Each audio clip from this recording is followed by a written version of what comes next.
You ever notice how people don't really talk about the messy side of self-improvement? Yeah, they show the results, not the confusion before it. Exactly, like you see someone disciplined, consistent, focused, but you don't see the days they questioned everything. Or the days they did absolutely nothing and felt guilty about it. Those days hit harder than people admit. I think that's where most people actually live, in that in between.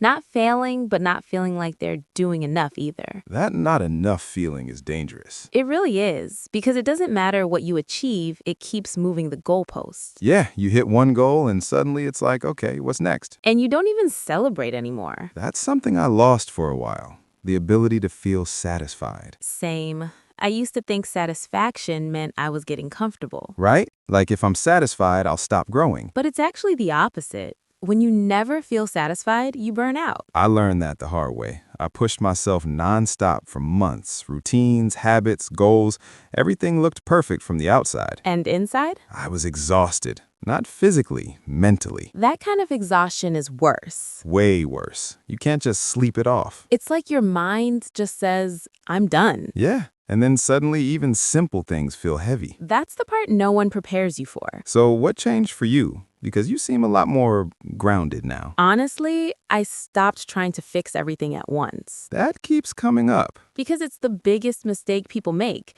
They treat their life like a project that needs a full overhaul. Instead of something that evolves slowly. So what did that look like for you practically? I started asking myself simpler questions. Like, What actually matters to me right now? that sounds obvious, but I feel like most people don't ask it. They don't. They ask, what should I be doing instead? Which usually comes from outside influences. Exactly. Social media, productivity culture, other people's expectations. That's a lot of noise. Too much noise. And when you follow that, you end up building a life that doesn't feel like yours. That explains why some people look successful but feel empty. Because they're living someone else's version of success. That's uncomfortable to admit. It is, but it's necessary. I had a moment like that last year. I was doing everything right, working hard, staying disciplined, hitting goals. And I realized I didn't even care about half of those goals. that's a scary realization. It was, because then I had to ask, what am I actually doing? And what was the answer? Honestly, I was chasing validation. That's more common than people think. Yeah, I wanted to feel respected, successful, like I had my life together. There's nothing wrong with wanting that. The problem is when it becomes your main driver. Because it never feels enough. Exactly. External validation is unstable. So how do you shift away from that? You start building internal standards. What does that mean? Instead of asking, do people approve of this, you ask,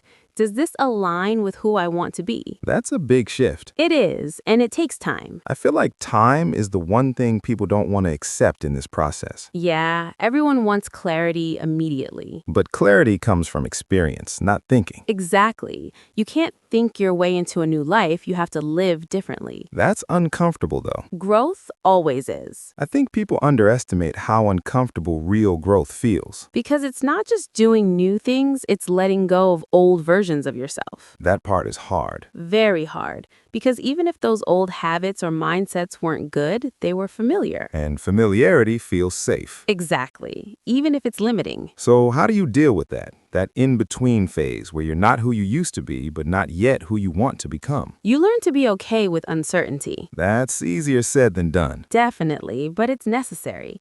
That phase is where most growth actually happens. It just doesn't feel like growth. No, it feels like confusion. And doubt. And sometimes even loneliness. That's real. When you start changing, not everyone understands. Some people even resist it. Why do you think that happens? Because your growth forces them to reflect on themselves. That can be uncomfortable. Very. So instead of facing that, they might try to pull you back. That's tough, especially if it's people close to you. Yeah, it makes you question yourself. I've had that happen. People saying things like, you've changed. And it's usually not meant as a compliment. Exactly. But change isn't a bad thing. No, it's necessary. The key is making sure you're changing in a direction that feels true to you. Not just reacting to pressure. Right. You know what I've been thinking about a lot lately? What? Discipline. The famous word. word. Yeah, everyone talks about it like it's the solution to everything. Just be more disciplined. Exactly, but no one explains how to actually build it in a healthy way. Or how to avoid turning it into self-punishment. That's important because I think a lot of people confuse discipline with being hard on themselves, Yeah, they think discipline means forcing yourself no matter what, even when you're exhausted. even when you need rest. That's not sustainable. Not at all.